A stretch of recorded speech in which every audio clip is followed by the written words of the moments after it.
안녕하세요. 기독교 콘텐츠 연구소의 성경 30일입니다. 오늘은 11번째 시간 사사시대 두 번째 이야기입니다.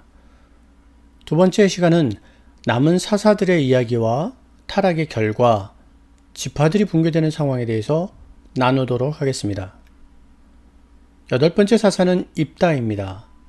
이스라엘 자손이 다시 여호와의 목전에 악을 행하여 블레셋 사람들의 신들을 섬기고 여호와를 버리고 그를 섬기지 아니하므로 여호와께서 이스라엘에게 진노하사 블레셋 사람들의 손과 암몬 자손의 손에 그들을 파심해 모든 이스라엘 자손을 쳤으며 18회 동안 억압하였더라.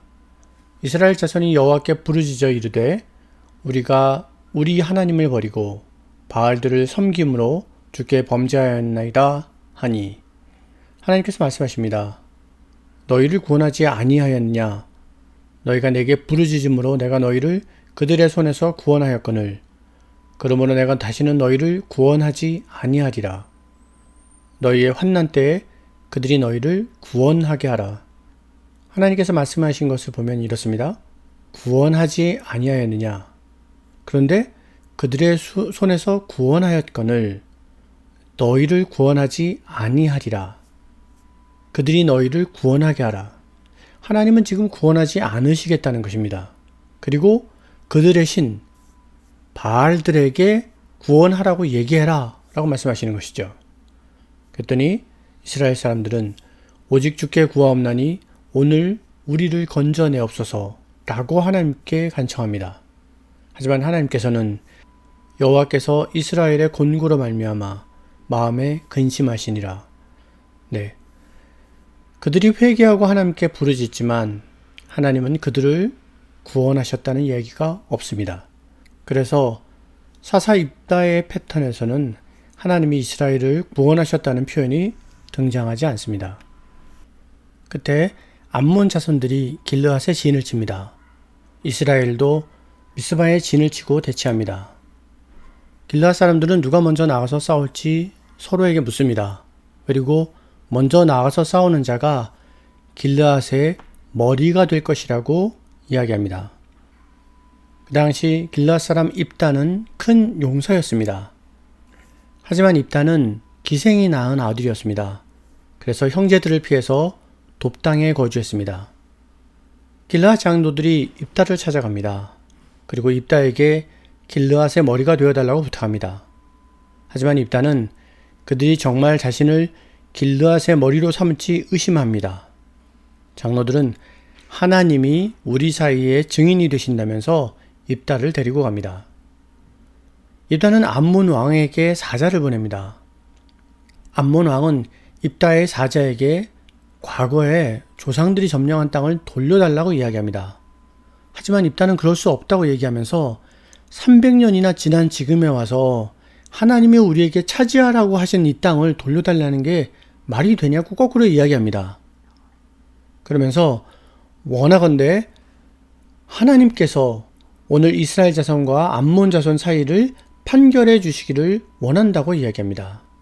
암몬 자손의 왕은 입다의 이야기를 듣지 않았습니다. 입다에게 여호와의 영이 임하십니다.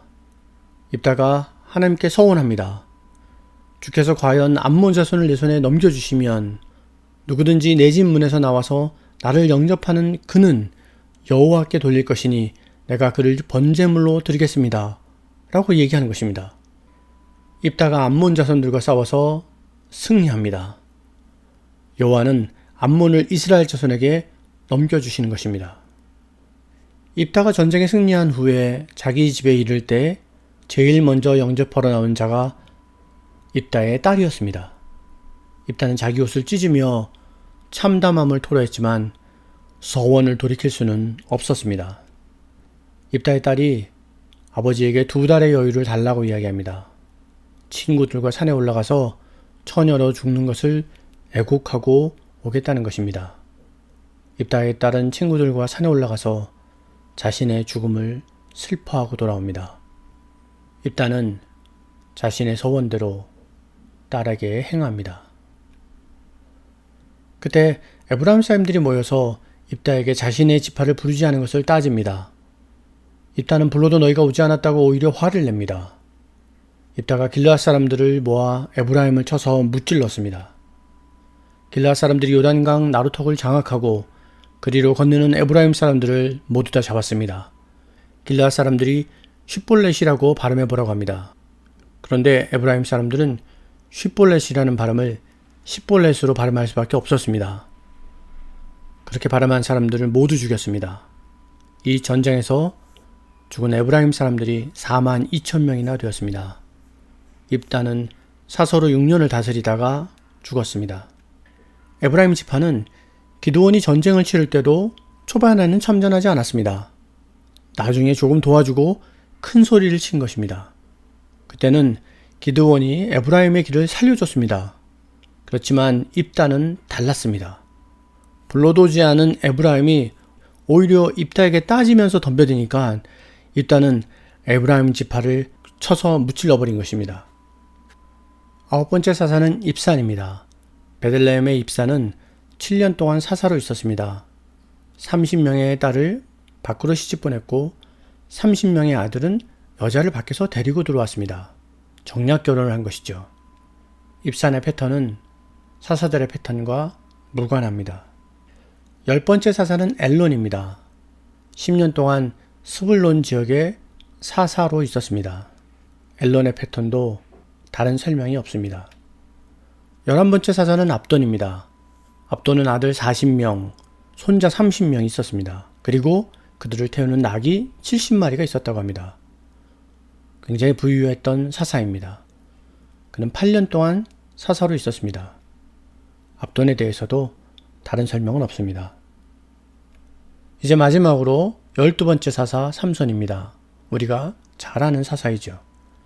이스라엘 자손이 다시 여호와의 목전에 악을 행하였으므로 여호와께서 그들을 40년 동안 블레셋 사람의 손에 넘겨주시니라. 그때 하나님께서 마노아라 하는 자의 아내에게 말씀하십니다. 보라, 네가 임신하지 못함으로 출산하지 못하였으나 이제 임신하여 아들을 낳으리니 이 아이는 태에서 나옴으로부터 하나님께 바쳐진 나시린이 됨이라. 그가 블레셋 사람의 손에서 이스라엘을 구원하기 시작하리라. 하나님은 삼손을 통해서 구원하시겠다고 말씀하십니다. 그런데 사사 삼손의 패턴에서는 백성들이 회개했다는 기록이 없습니다. 사사 시대가 지속될수록 하나님과 백성들과의 관계는 점점 멀어지고 있습니다. 삼손의 어머니는 하나님의 사람이 자신에게 와서 이야기한 내용을 남편에게 이야기합니다. 남편 마노아는 삼손을 어떻게 키울지 하나님께 기도합니다. 하나님이 그의 목소리를 들으십니다. 그래서 여호와의 사자가 다시 마노아의 아내에게 나타납니다. 마노아의 아내는 급히 남편을 부릅니다. 마노아는 여호와께 어떻게 해야 하는지 묻습니다. 하나님은 나시린의 규례를 알려주면서 알려준 명령을 다 지키라고 말씀하십니다. 마노아가 여호와의 사자에게 이름을 묻습니다. 여호와의 사자는 내 이름은 기묘자라고 이야기합니다. 기묘자는 경이로운, 기이한, 불가사의한의 뜻입니다. 여호와의 사자가 제단 불꽃의 휩싸여서 올라갑니다. 마노아의 아내가 아들을 낳습니다. 그의 이름을 삼손이라 하였습니다.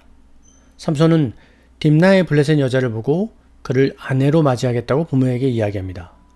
삼손의 부모는 이스라엘 자손 중에서 아내를 구하라고 이야기하지만 삼손은 블레셋 여자를 데려오자고 우깁니다. 삼손이 그 여자를 요구하는 이유는 틈을 타서 블레셋 사람을 치려는 것이었습니다. 하지만 부모는 이 일이 하나님께로부터 나온 것을 알지 못했습니다. 삼손이 딥나에 이르렀을 때 사자가 소리를 질렀습니다. 삼손에게 여호와의 영이 강하게 임했습니다. 삼손이 그 사자를 염소 새끼를 찢듯 찢어 죽였습니다. 얼마 후에 삼손이 그 여자를 맞이하러 가는데 그 죽은 사자의 몸에 꿀이 있었습니다. 삼손은 딥나에서 잔치를 베풀었습니다. 그리고 수수께끼를 낼 테니까 맞춰보라고 이야기합니다. 사람들은 네가 수수께끼를 내면 우리가 맞춰보겠다라고 얘기합니다. 수수께끼는 먹는 자에게서 먹는 것이 나오고 강한 자에게서 단 것이 나왔는데 그것이 무엇이냐는 것입니다. 문제가 뭔지도 모를 정도로 정말 어려운 수수께끼입니다. 블레셋 사람들은 수수께끼를 풀지 못했습니다. 그들은 일곱째 날에 삼손의 아내에게 이야기합니다. 너는 남편을 깨워서 그 수수께끼를 우리에게 알려달라고 하라. 그렇지 않으면 너와 내 아버지의 집을 불사르리라. 너희가 우리의 소유를 빼앗고자 하여 우리를 청한 것이 아니냐. 그렇지 아니하냐. 이렇게 블레셋 사람들은 딥나의 여자를 협박했습니다. 블레셋 사람들이 협박을 들은 삼손의 아내는 울면서 삼손에게 물어봅니다. 하지만 삼손은 알려주지 않습니다.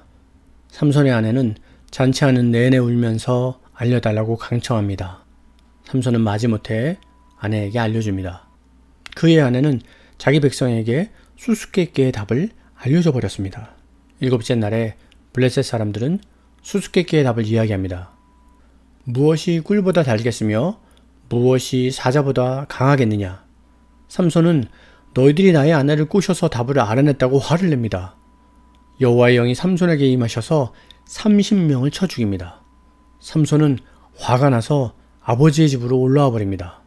그때 삼손의 장인이 삼손의 아내를 삼손의 친구에게 주어버렸습니다. 얼마 후에 삼손이 아내를 보려고 다시 내려갔습니다. 그런데 장인이 삼손을 들어오지 못하게 하면서 이야기합니다. 네가 그를 미워하는 줄 알고 그를 너희 친구에게 주었노라. 삼손은 노하면서 이야기했습니다. 이번에 내가 블레셋 사람들을 해할지라도 그들에게 대하여 내게 허물이 없을 것이니라. 삼손은 화가 나서 여우 300마리를 붙들어서 그 꼬리에 횃불을 답니다. 그리고 블레셋 사람들의 곡식밭과 포도원으로 몰아넣었습니다. 자신들의 곡식밭과 포도원이 불에 탄 것을 본 블레셋 사람들은 화가 나서 그 여인과 그의 아버지를 불살라 죽였습니다. 삼손이 그들이 행한 행위를 보고 원수를 갚았습니다. 블레셋 사람들을 크게 쳐서 죽이고 에담 바위 틈으로 피신하였습니다. 블레셋 사람들이 몰려 올라와 레이에 진을 쳤습니다. 유다 사람들이 그들을 보고 어찌하여 올라와서 우리를 치려고 하는지 묻습니다. 그들은 삼손을 결박하여 넘기라고 이야기합니다. 유다 사람들이 삼손에게 찾아갑니다. 그리고 삼손을 블레셋 사람들에게 넘겨주겠다고 이야기합니다. 삼손은 유다 사람들이 직접 치지만 않는다면 내가 그들에게 가겠다고 이야기합니다. 삼손이 레이로 옵니다. 여호와의 영이 갑자기 삼손에게 임하십니다. 삼손은 묶인 밧줄을 불탄 삼같이 떨어버립니다. 그리고 거기서 나귀의 세턱뼈를 집어들고 1000명을 죽입니다. 그곳의 이름을 라맛 레이라고 불렀습니다. 턱뼈의 언덕이란 뜻입니다. 삼손이 그들을 죽이고 난 다음에 목이 말라서 죽겠다고 부르짖습니다. 하나님은 그곳에서 물이 솟아나게 하십니다. 그곳의 이름을 에나꼬레라고 불렀습니다. 에나꼬레는 불이 짓는 자의 셈이란 뜻입니다. 삼손이 이번에는 가사에 가서 한 기생에게 들어갔습니다. 그때 가사 사람들이 삼손이 온 것을 알고 그를 에워쌌습니다.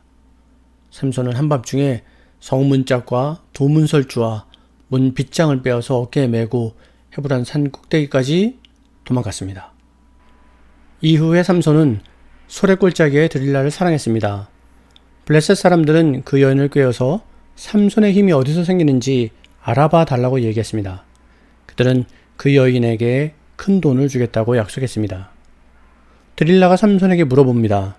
삼손은 쇠활줄 7으로 결박하면 힘을 못 쓴다고 이야기해 줍니다. 블레셋 사람들이 드릴라에게 새 활줄을 가져다 줍니다. 드릴라는 그것으로 삼손을 결박했습니다. 숨어있던 블레셋 사람들이 삼손을 잡으려고 뛰어나왔습니다. 하지만 삼손은 가볍게 끊어내고 그들을 물리쳤습니다. 드릴라는 삼손에게 자신에게 거짓말을 했다고 투덜댑니다. 그러면서 다시 말하라고 이야기합니다. 삼손은 이번에는 새 밧줄로 결박하면 된다고 알려줍니다. 드릴라는 새 밧줄로 삼손을 결박합니다. 하지만 삼손은 다시 한번 끊어버리고 매복했던 블레셋 사람들을 물리칩니다. 드릴라는 다시 불만을 표하면서 이야기해달라고 졸라댑니다. 이번에는 머리털과 7가닥의 배틀의 날씨를 섞어 짜면 된다고 이야기합니다. 드릴라는 그것을 단단하게 짭니다. 하지만 삼손은 배틀의 바디와 날씨를 다 빼어내버립니다. 이렇게 계속 삼손이 드릴라에게 거짓말을 하니까 드릴라는 당신이 나를 사랑하지 않는다고 오히려 화를 냅니다. 드릴라가 날마다 재촉하여 졸라대서 삼손의 마음이 번뇌하여 죽을 지경이 되었습니다. 삼손이 진심을 드러내어 자신이 나실인임을 알려줍니다. 그리고 머리에 삭도를 대면 안 된다고 이야기합니다. 드릴라는 블레셋 사람들에게 한 번만 더 올라와 달라고 얘기합니다. 그들은 은을 가지고 그녀에게 올라왔습니다. 드릴라는 삼손이 잠을 잘 때 그의 머리털 7가닥을 밀고 괴롭혀 봅니다. 삼손이 힘이 없어졌습니다. 삼손이 잠을 깨어 힘을 쓰려고 했지만 여호와께서 이미 자기를 떠나신 것을 깨닫지 못했습니다. 삼손은 그들에게 붙잡혀서 두 눈을 뽑혔습니다. 그는 놋줄에 매여서 맷돌을 돌리는 신세가 되었습니다. 하지만 머리털이 밀린 후에 다시 머리가 자라기 시작했습니다. 이것이 은혜입니다. 삼손에게 주어진 마지막 기회인 것입니다. 블레셋 사람들은 다곤 신전에서 큰 제사를 드리며 즐거워하였습니다. 삼손을 넘겨준 자신들의 신을 찬양했습니다. 그들은 삼손을 불러서 제주를 부리게 했습니다. 삼손은 자신을 붙들어주는 소년에게 이 집을 버티고 있는 기둥을 찾아서 자신을 의지해달라고 부탁합니다. 그 집의 지붕에는 남녀가 3,000명가량 있었습니다. 삼손은 큰 소리로 여호와께 부르짖습니다. 주 여호와여 구하옵나니 나를 생각하옵소서. 하나님이여 구하옵나니 이번만 나를 강하게 하사 나의 두 눈을 뺀 블레셋 사람에게 원수를 단번에 갖게 하옵소서. 삼손이 집을 버틴 두 기둥 가운데 하나는 왼손으로 하나는 오른손으로 껴 의지하고 삼손이 이르되 블레셋 사람과 함께 죽기를 원하노라. 삼손이 블레셋 사람과 함께 죽기를 구하면서 힘을 다하여 몸을 구부립니다. 그 집이 무너져 내립니다. 삼손이 죽을 때 죽인 자가 살아있을 때 죽인 자보다 많았다고 합니다. 삼손의 형제들이 삼손의 시체를 가져다가 장사를 지냅니다. 12번째 사사인 삼손이 죽음으로써 사사들의 이야기는 막을 내립니다. 이제 그 여파가 이스라엘 공동체에 그대로 전달됩니다. 공동체가 무너지는 것입니다. 마지막 지파들의 붕괴에 대한 내용은 똑같은 말씀이 감싸고 있습니다. 또 샌드위치 구조입니다. 그때는 이스라엘의 왕이 없으므로 사람마다 자기 소견에 옳은 대로 행하였더라. 사사기 17장 6절의 말씀입니다. 그런데 사사기 21장 25절에서도 그때 이스라엘의 왕이 없었으므로 사람이 각기 자기의 소견에 옳은 대로 행하였더라. 네, 이렇게 사사시대를 결정짓는 구절이 지파들의 붕괴의 내용을 감싸고 있습니다. 하나님이 계심에도 불구하고 왕이 없었다고 하는 표현은 하나님의 말씀을 전혀 듣지 않았다는 것입니다. 사람들이 자기 마음대로 행동했음을 알려줍니다. 거기에 두 가지 사건이 나옵니다. 미가의 집 제사상 사건과 레위인의 첩사건입니다. 이 두 본문의 시작도 역시 이 부분을 강조합니다. 그때 이스라엘에 왕이 없었고 이스라엘에 왕이 없을 그때 똑같은 이야기입니다. 지금 이 사사시대는 왕이 없었던 시절입니다. 하나님이 없었던 시절입니다. 첫 번째, 미가 집의 제사장 사건입니다. 미가의 어머니는 돈을 잃어버렸습니다. 하지만 알고 보니까 아들 미가가 가져간 것이었습니다. 미가는 돈을 다시 어머니께로 가져왔습니다. 하지만 어머니는 그 돈을 아들을 위해서 신상을 만들었습니다. 미가는 에봇과 드라빔을 만들고 한 아들을 제사장으로 세웠습니다. 여기서 그 시대를 정의하는 표현이 납니다. 그때 이스라엘에 왕이 없었으므로 사람마다 자기 소견에 옳은 대로 행하였더라. 그때 레위 사람 한 명이 미가의 집에 옵니다. 미가가 어디서 오냐고 물었더니 그 레위인은 유다 베들레헴에서 거류할 곳을 찾으러 왔다고 얘기합니다. 미가는 그 사람에게 충분한 사례를 할 테니까 자신의 집에서 제사장이 되어달라고 이야기합니다. 레위인이 미가의 집에 제사장이 되었습니다.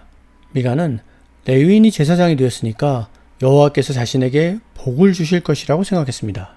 그때 단지파가 거주할 땅을 구하고 있었습니다. 단지파의 정탐꾼이 미가의 집에 왔습니다. 그때 레위인을 보고 여기서 무엇을 하냐고 물었습니다. 레위인은 미가가 자신을 제사장으로 고용했다고 이야기합니다. 단지파 사람들은 자신들의 길이 형통할 것인지 물어봅니다. 레위인은 너의 길이 여호와 앞에 있다고 형통할 것이라고 이야기해 줍니다. 다섯 정탐꾼은 라이스라는 곳에 도착합니다. 그 땅이 거주하기 좋은 곳이라고 생각했습니다. 그들은 자신의 족속들이 있는 곳으로 돌아와서 자신들이 찾은 땅이 매우 좋은 땅이라고 보고합니다. 하나님이 하나도 부족함 없는 땅을 우리에게 넘겨주셨다고 이야기합니다. 단지파 사람 600명이 무기를 가지고 출발합니다. 가다가 다시 미가의 집에 이르릅니다. 거기서 정탐을 갔던 사람들이 미가의 집에 있는 에봇과 드라빔과 신상을 가지고 가자고 제안합니다. 5명이 미가의 집에 들어가고 나머지 600명은 문입구를 지킵니다. 그들은 신상과 에봇과 드라빔을 들고 나옵니다. 그러면서 레위인 제사장에게 한 사람의 집에 제사장이 되는 게 낫겠느냐 아니면 한 지파의 제사장이 되는 게 낫겠느냐고 물어봅니다. 제사장은 기뻐하면서 그들을 따라 나섭니다. 미가가 그 사실을 뒤늦게 알고 이웃 사람들을 모아서 단 자손을 뒤쫓아옵니다. 단 지파 사람들은 미가에게 조용히 돌아가라고 얘기합니다. 그렇지 않으면 내 생명과 내 가족의 생명을 잃게 될 거라고 협박합니다. 미가는 단 자손이 자기보다 강한 것을 알고 집으로 돌아갑니다. 단 자손들이 라이스에 도착합니다. 그리고 그곳에 있는 사람들을 다 쫓아냅니다. 그들은 거기에 성읍을 쌓고 신상을 세웁니다. 단 지파의 제사장은 모세의 손자요 게르솜의 아들인 요나단과 그의 자손들이었습니다. 이스라엘이 왕이 없을 그때 두 번째 사건은 레위인의 첩사건에 대한 기록입니다. 에브라임 산지에 있는 레위 사람이 유다 베들레헴에 사는 여인을 첩으로 맞이했습니다. 그런데 그 첩이 행음하고 남편을 떠나서 고향으로 돌아갔습니다. 남편은 첩을 찾아서 베들레헴으로 찾아갔습니다. 장인이 사위를 반갑게 맞아주면서 3일 동안 먹고 마셨습니다. 레위 사람이 넷째 날이 될 때 가겠다고 이야기합니다. 하지만 장인은 못 가게 했습니다. 그래서 하루 더 묵었습니다. 5째 날이 되었습니다. 레위 사람이 또 가겠다고 했습니다. 그런데 장인이 또 못 가게 했습니다. 하지만 레위 사람은 해가 기울었지만 나는 가겠다고 이야기합니다. 그래서 첩과 하인을 데리고 출발합니다. 여부수가 가까웠을 때 해가 지려고 했습니다. 함께 가는 종이 여부수에 들어가서 유숙하자고 얘기합니다. 하지만 레위인은 이방 사람의 성읍에서 유숙하지 말고 기브아나 라마로 나아가자고 이야기합니다. 그들은 기브아에 들어가서 유숙하기로 했습니다. 그런데 영접하는 사람이 없었습니다. 그때 마침 농사일을 마치고 돌아오는 한 노인이 그들을 만났습니다. 그는 자신의 집에서 유숙하라고 이야기해 줍니다. 그런데 그 밤에 불량배들이 찾아와서 문을 두드립니다. 그러면서 레위 사람을 끌어내라고 얘기합니다. 노인은 악행을 저지르지 말라고 부탁하면서 자신의 처녀의 딸과 레위인의 첩이 있으니까 차라리 그들을 욕보이라고 이야기합니다. 하지만 무리들은 말을 듣지 않았습니다. 레위인은 자신의 첩을 그들에게 내어줍니다. 그들은 밤새도록 레위인의 첩을 욕보이고 새벽에 놓아주었습니다. 동틀 때 여인이 자기 주인이 있는 그 사람의 집 문에 이르러 엎드러져 밝기까지 거기 엎드러져 있더라. 그 여인이 겨우 그 집 문 앞에 와서 엎드린 것입니다. 그의 주인이 문을 열었더니 그 여인이 집 문에 엎드러져 있고 그의 두 손이 문주방에 있는 것을 보고 그에게 얘기합니다. 일어나라, 우리가 떠나가자. 그런데 그 여인은 아무 대답이 없었습니다. 레위인은 자기 집에 이르러서 첩의 시체를 12토막을 내서 이스라엘 사방에 보냅니다. 그것을 본 자들이 애굽에서 올라온 후에 이런 일이 없었다고 통탄해하면서 생각해보고 상의한 후에 말하자고 이야기합니다. 이스라엘 자손들이 단에서부터 브엘세바까지와 길르앗 땅에서 모두 다 나왔습니다. 미스바의 총회로 모인 이스라엘 사람들은 칼을 빼는 자가 40만 명이었습니다. 레위인은 자신에게 일어난 일을 자세히 설명합니다. 그리고 모인 사람들에게 의견과 방책을 내달라고 이야기합니다. 이스라엘 백성들은 기브아를 치는 것으로 결정했습니다. 하나같이 합심하여 기브아를 치려고 모였습니다. 이스라엘 사람들은 베냐민 지파에게 기브아의 불량배들만 넘겨달라고 이야기합니다. 하지만 베냐민 지파는 말을 듣지 않았습니다. 베냐민 지파에서 싸움에 나온 자는 2만 6천 명이었습니다. 그리고 기브아의 주민 중에 택한 700명은 모두 왼손잡이인데 물맷돌을 던진 자들이었습니다. 이스라엘은 누가 먼저 올라가서 싸울 건지 하나님께 여쭈어 봅니다. 하나님은 유다가 먼저 올라가라고 말씀하십니다. 그날의 전투에서 이스라엘 사람 2만 2천 명이 죽었습니다. 이스라엘 자손은 여호와 앞에 울면서 싸워야 하는지 하나님께 또 묻습니다. 하나님은 올라가서 치라고 하십니다. 두 번째 전투에서 이스라엘 사람 18,000명이 죽었습니다. 이스라엘 자손들은 베델에 올라가서 울면서 금식합니다. 그때 그들은 번제와 화목제를 하나님께 드리고 다시 묻습니다. 우리가 나아가서 싸워야 합니까? 하나님은 내일은 내가 그들을 내 손에 넘겨주겠다고 말씀하십니다. 이스라엘이 매복 작전을 통해서 베냐민 지파를 물리칩니다. 그날에 베냐민 사람 25,100명이 죽습니다. 기브아에서도 림몬바이에서도 기돔에서도 베냐민 지파 사람들은 전투에 패했습니다. 베냐민 사람 600명만이 광야로 도망가서 숨었습니다. 이스라엘 사람들은 베델에 올라가서 하나님 앞에서 큰 소리로 울었습니다. 이스라엘의 하나님이여, 어찌하여 이스라엘에 이러한 일이 생겨서 오늘 이스라엘 중에 한 지파가 없어지게 하시나이까? 이스라엘 자손들은 하나님께 번제와 화목제를 드렸습니다. 전쟁이 끝나고 난 후 이스라엘 자손은 이번 사건을 정리합니다. 먼저 총회에 참여하지 않은 자들을 벌하려고 합니다. 그리고 베냐민 지파를 어떻게 재건할 것인지에 대해서 이야기합니다. 먼저 이번 총회에 참여하지 않은 야베스 길앗을 쳐서 그 주민 중에서 젊은 처녀 400명을 데리고 옵니다. 그리고 숨어있는 베냐민 사람들에게 평화를 공포합니다. 데리고 온 길르앗 야베스 여자들을 베냐민 사람들에게 줍니다. 하지만 아직도 부족했습니다. 이스라엘 사람들은 여호와의 명절에 춤추러 나오는 여자들을 붙잡아 가라고 이야기합니다. 그래서 아내를 삼고 성읍을 건축하고 거기 거주하라고 합니다. 베냐민 사람들에게 스스로 여자를 구하는 것을 허락한 것입니다. 베냐민 사람들은 춤추는 여자들 중에서 아내를 삼아 자기의 기업으로 돌아갑니다. 사사기는 그때 왕이 없었다고 기록합니다. 그때 이스라엘에 왕이 없으므로 사람이 각기 자기의 소견에 오른 대로 행하였더라. 하나님은 아브라함부터 지금까지 가나안에 하나님의 나라를 건설하기 위해서 진행해 오셨습니다.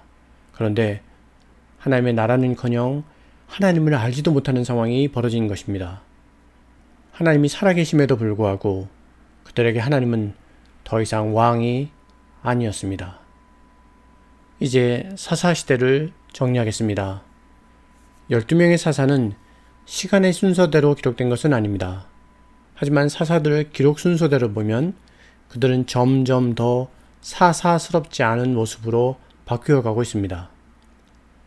뿐만 아니라 백성들은 고통스러운 상황임에도 불구하고 더 이상 하나님께 부르짖지 않습니다. 그들의 죄를 회개하지 않는 것입니다. 하나님은 회개하지 않는 이스라엘을 구원하지 않으십니다. 하지만 마지막 사사인 삼손에게 희망을 봅니다.